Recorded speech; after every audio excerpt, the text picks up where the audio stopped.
Sa pagpapatawad naman, sumentro ang pamaskong mensahe ni Vice President Sara Duterte. Sa ating pagsariwa sa diwa ng Pasko, tayong lahat ay tinatawag upang maging mapagpatawad, bukas palad, at mapagmahal sa ating kapwa. Sabi ng bise, ang kapanganakan ni Jesus ay simbolo ng kapatawaran na dapat gawing inspirasyon sa pakikipagkapwa.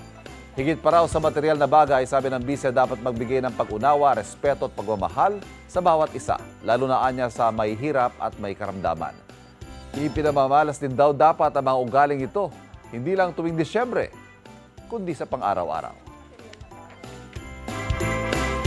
Kapuso, huwag magpapahuli sa latest news and updates. Mag-iuna ka sa balita at mag-subscribe sa YouTube channel ng GMA Integrated News.